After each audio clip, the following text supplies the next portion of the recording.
Nós estamos desde o final do mês de junho, vendo com os irmãos o livro de Apocalipse, e desta feita hoje, terminando o capítulo 21, e já, Deus permitindo, semana que vem, nós faremos o capítulo 22 do livro de Apocalipse.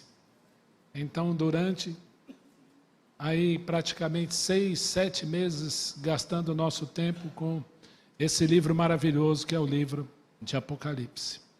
Última vez então que nós vimos, nós falamos do trono branco no capítulo 20, né, do juízo de Deus sobre as pessoas, os incrédulos de todas as épocas. E na semana passada, por conta da ressurreição, marcando a ressurreição do Senhor, nós falamos do encontro de Tomé com o Senhor Jesus, e hoje, retomando então o capítulo 21 do livro de Apocalipse. Aí na sua Bíblia tem um tema, né? Está escrito assim: o novo céu e a nova terra. Eu acrescentaria o novo céu, a nova terra e a nova Jerusalém. Porque esse texto de Apocalipse 21 vai falar de tudo isso, né? Do novo céu e da nova terra. Quando nós olhamos então o livro de Apocalipse, os primeiros 4 capítulos, nós vemos a glória do Senhor Jesus Cristo, o Senhor Jesus Cristo glorificado, a sua igreja com ele. Do capítulo 5, parte do capítulo 5, nós vimos também nos capítulos 1, 2 e 3, a carta às igrejas, as recomendações que o Senhor dá às igrejas. A partir de parte do capítulo 5 até o capítulo 19 é o juízo de Deus sobre as nações. E depois, então, nós vemos no capítulo 20 o juízo de Deus sobre os incrédulos. E aqui, então, nós vamos falar de um novo céu e numa nova terra que o Senhor Jesus prometeu àqueles que o amam. Como está escrito, segundo aos Coríntios 2:9, nem olhos viram, nem ouvidos ouviram, nem jamais penetrou no coração humano o que Deus tem preparado para aqueles que o amam.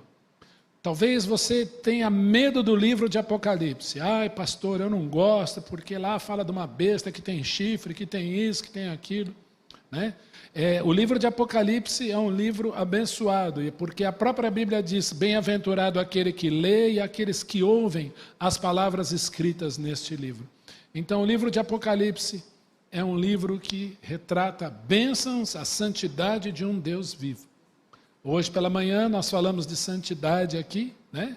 E há 2 textos na Bíblia em que Kadosh, Kadosh, Kadosh é falado, que é o livro de Isaías, Santo, Santo, Santo é o Senhor dos Exércitos, capítulo 6, e no livro de Apocalipse, Santo, Santo, Santo é o Senhor, né? Então nós vamos ver esse Deus que vai falar de um lugar santíssimo. Vamos orar. Obrigado, Pai, por essa noite. Nós te agradecemos pela Tua palavra. E que este capítulo, Senhor, fale ao nosso coração. E que nós possamos entender e crer as coisas que o Senhor reservou para nós. Bendito seja o Teu nome. Oramos, agradecemos, em nome do Senhor Jesus, hoje e sempre. Amém, amém. Apocalipse 21 diz assim: vi novo céu e nova terra. Pois o primeiro céu e a primeira terra passaram, e o mar já não existe. Meus irmãos, lá no acampamento nós olhamos para o céu, lindo. E aqui está falando também de uma terra que hoje cambaleia, sofre. Nunca o nosso planeta sofreu tanto. E o Senhor Jesus aqui, através de João, revela que haverá um novo céu. E eu imagino que será lindo, mais bonito do que esse. E uma terra mais linda do que essa. E pasmem, o mar já não existe. Vai haver algo mais lindo do que isso. Você crê? Porque é o Senhor que vai fazer.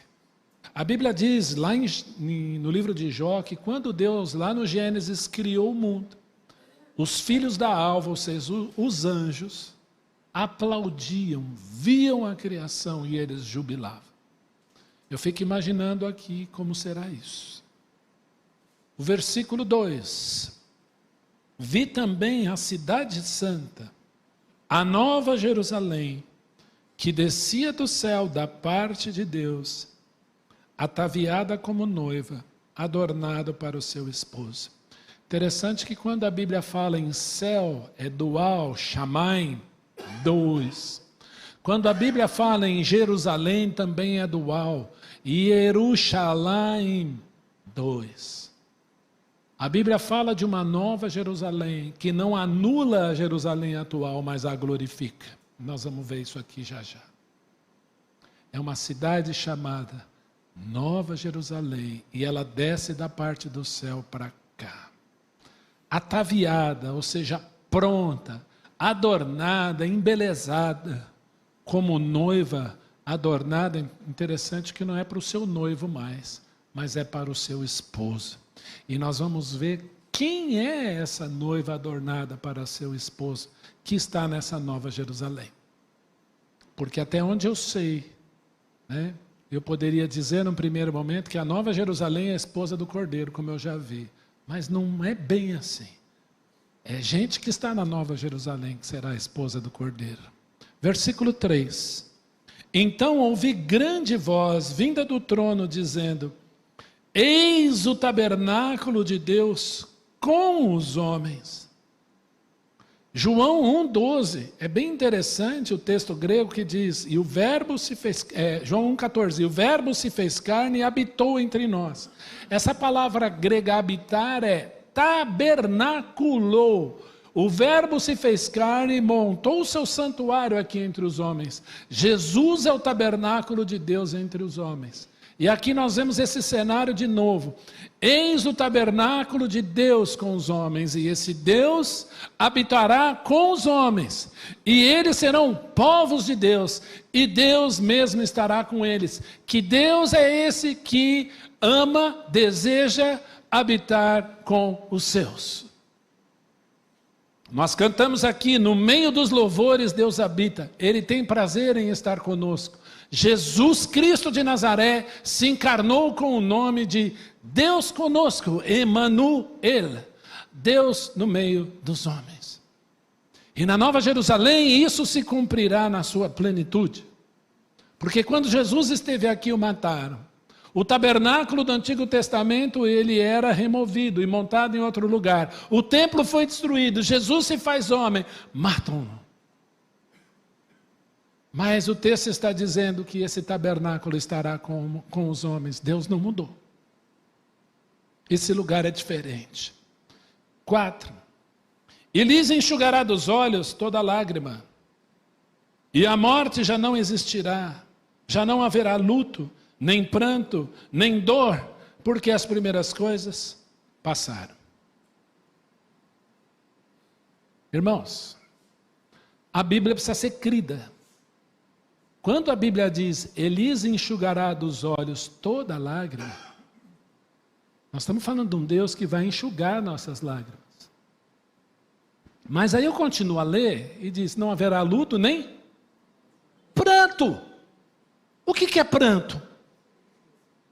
Ué, como ele vai enxugar a lágrima, depois ele fala que não vai haver pranto. Você imagina o grande trono branco, capítulo 20, gente que você ama, sendo julgada, e o Senhor vai falar, não te conheço, seu nome não está no livro da vida.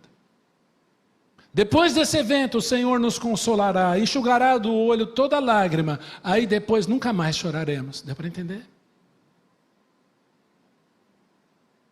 Ele vai enxugar dos olhos todas as nossas lágrimas. Esse Deus que vai nos consolar, aí já não haverá mais luto. Suzy não haverá mais luto, Edi não haverá mais luto, Dalva não haverá mais luto. Não haverá mais dor. Às vezes eu pergunto, pessoal, e onde dói? Ai, pastor, dói o joelho, dói aqui, dói a junta, dói tudo. Não haverá mais dor. Seja dor física, dor emocional, não haverá mais, porque as primeiras coisas passaram. Esse lugar é pleno. 5. E aquele que está sentado no trono disse, eis que faço novas todas as coisas. Que interessante. Eis que eu faço novas todas as coisas. Deus transforma mal em bem. Deus transforma luto em consolo, lágrimas em alegria, dor em pessoas saltando de alegria.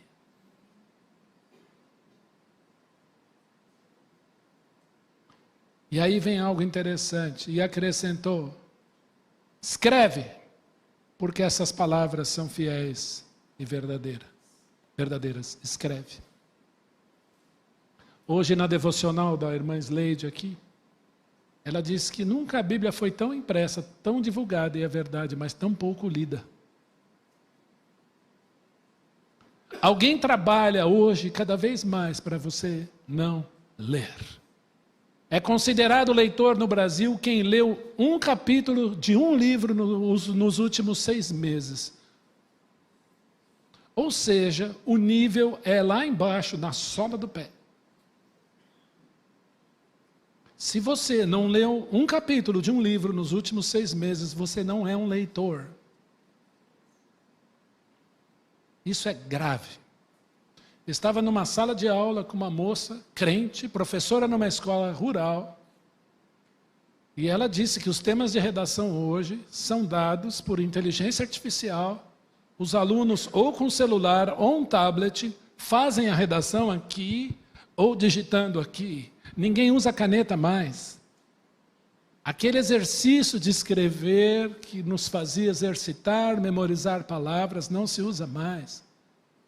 E aí a própria inteligência artificial corrige dada evolutiva para alunos, pasmem, de ensino fundamental 1 e ensino médio.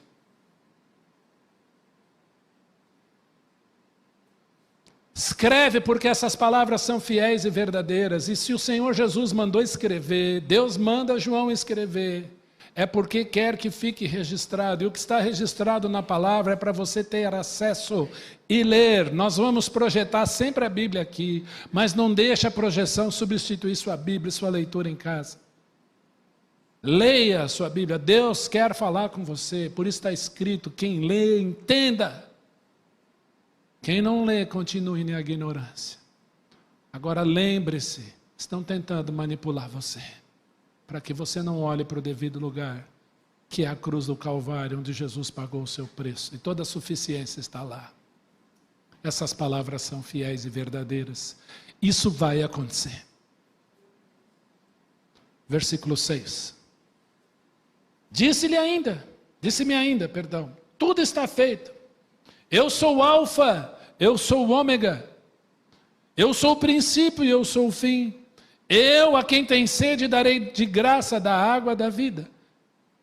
Jesus um dia disse isso: quem beber da água que eu lhe der jamais terá sede de novo. Pelo contrário, este será uma fonte a jorrar para a vida eterna. Jesus disse: eu sou o Alfa e o Ômega, o princípio e o fim. O Senhor disse para Isaías: eu sou o primeiro, eu sou o último, e além de mim não há Deus.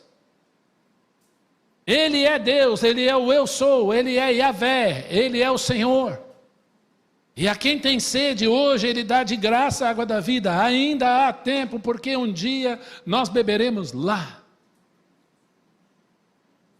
Você faz parte do grupo daqueles que estarão lá, ou faz parte do grupo daqueles que não estarão lá, porque a partir do capítulo 21, é só para aqueles que estarão lá. Versículo 7. O vencedor herdará essas coisas, e eu lhe serei Deus, e ele me será filho e filha. O vencedor herdará essas coisas, e eu lhe serei Deus, e ele me será filho. Lá em Romanos 8, 28, está escrito assim: somos mais? Por meio de quem? Você pode repetir isso com convicção?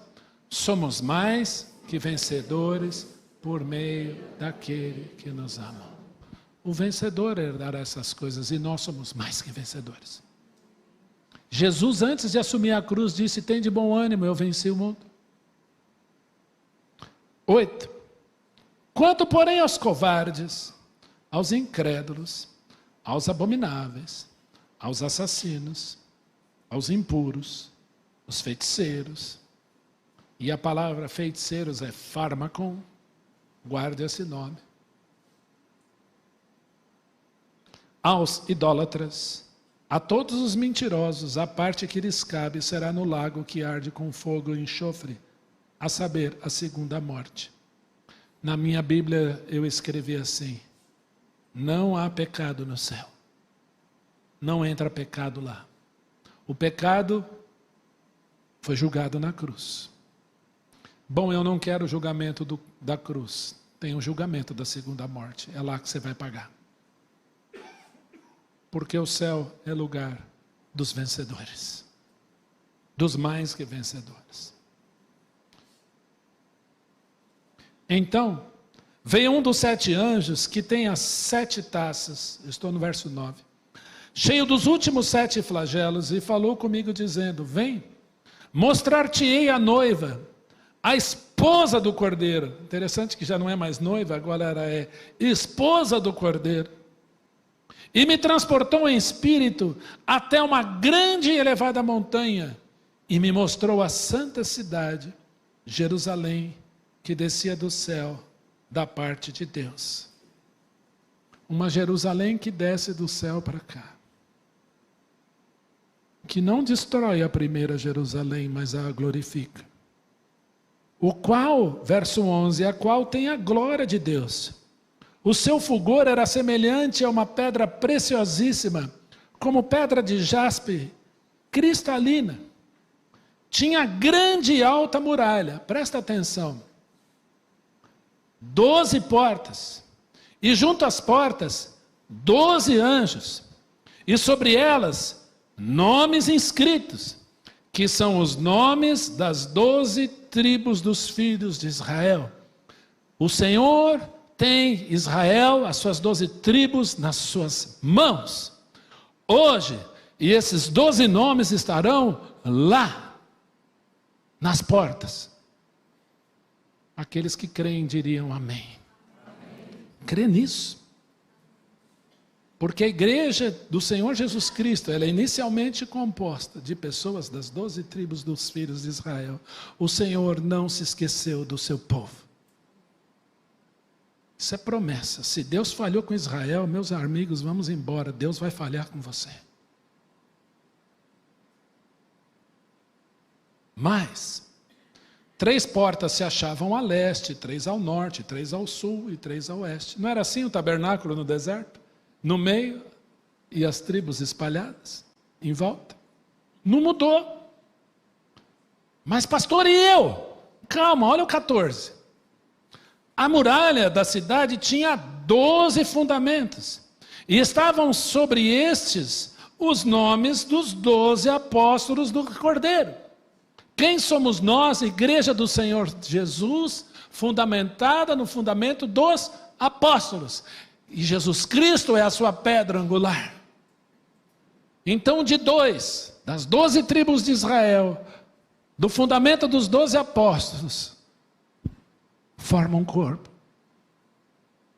Essa é a noiva. Que lindo isso. O fundamento dos 12 apóstolos do Cordeiro. Bom, eu vou ler de novo. A muralha da cidade tinha 12 fundamentos. Estavam sobre esses os 12 nomes dos 12 apóstolos do Cordeiro. Bom, a gente sabe o que aconteceu com Judas Iscariotes. Aí jogaram lá no palitinho e escolheram Matias. Eu nunca duvidei que Matias fosse um homem de Deus e que o Senhor estava com ele. Mas a caminho de Damasco, o jovem Saulo, perseguidor da igreja, é cegado pela glória do Deus vivo.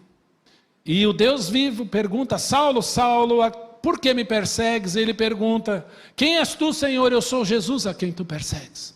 E durante 3 dias Paulo fica clamando, orando para o Senhor Jesus. Até que Ananias vai lá e restaura a visão do nosso irmão Paulo. E ele, Paulo, disse em 1 Coríntios 15, eu sou o menor dos apóstolos e não sou digno de ser chamado apóstolo.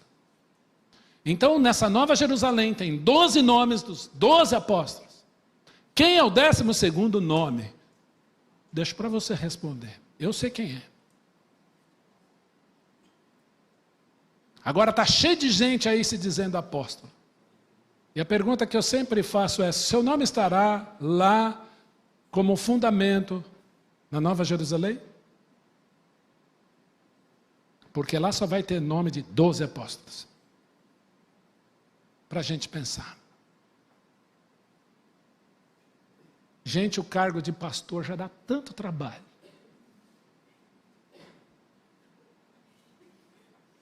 Vamos continuar.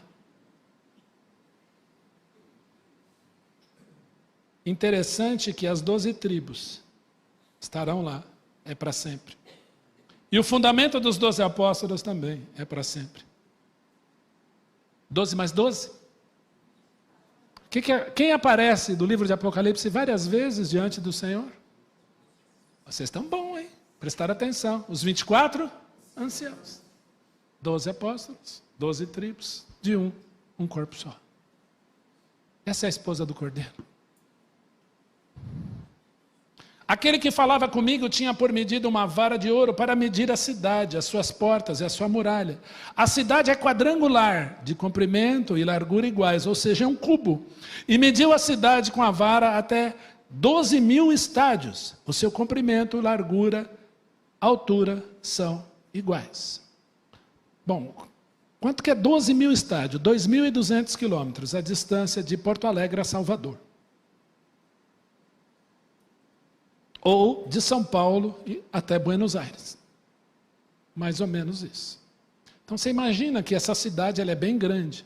Ela só não é maior que os grandes países do mundo, não é maior que a China, que a Rússia, mas é uma cidade. Não é nem um país, é uma cidade.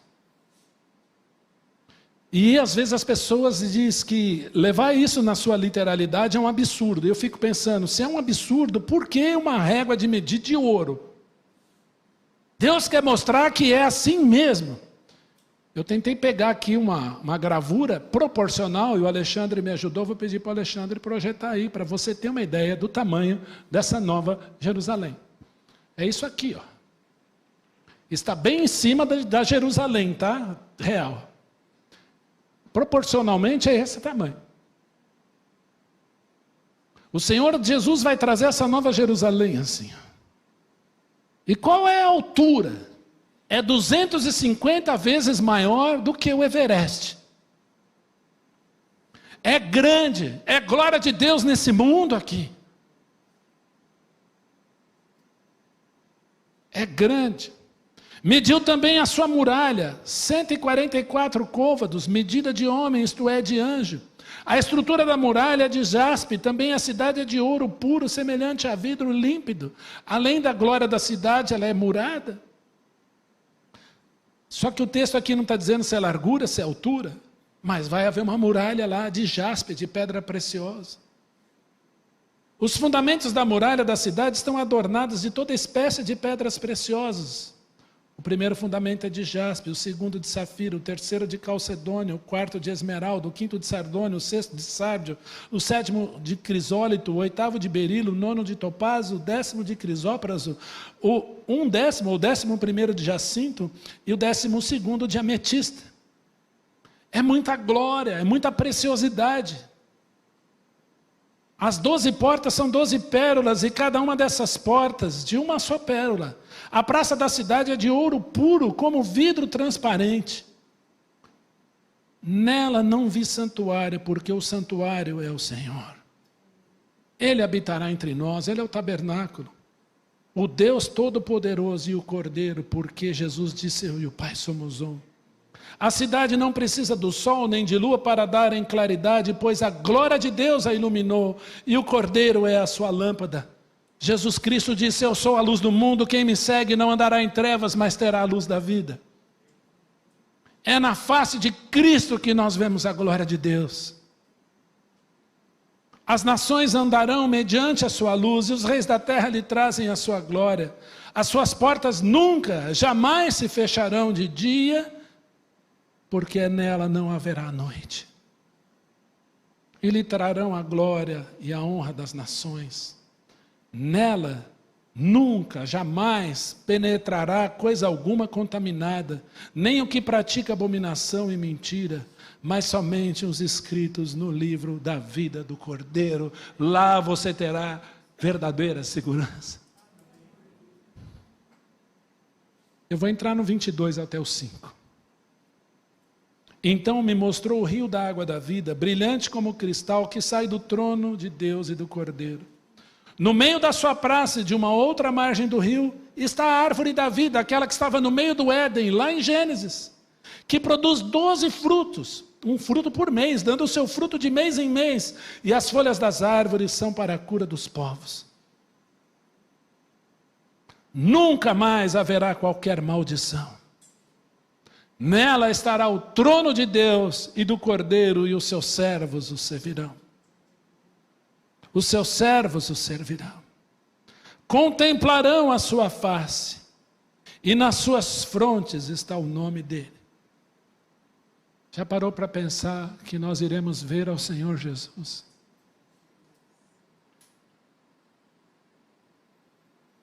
Nós haveremos de vê-lo e seremos semelhantes a ele, porque haveremos de vê-lo como ele é. Contemplarão a sua face. Então já não haverá noite, nem precisam eles de luz do dia, de candeia, nem da luz do sol, porque o Senhor Deus brilhará sobre eles e reinarão pelos séculos dos séculos. Raciocínio lógico. Se ele é o rei dos reis, se a sua igreja é a esposa, nós somos a rainha. Nós reinaremos com ele. Meu Deus, quanta glória. Quanta glória me espera. Eu espero que um dia você usufrua dessa promessa maravilhosa. E nós só podemos estar lá porque um preço foi pago. Cristo Jesus, a esperança da glória. Que Ele abençoe a sua vida. Amém?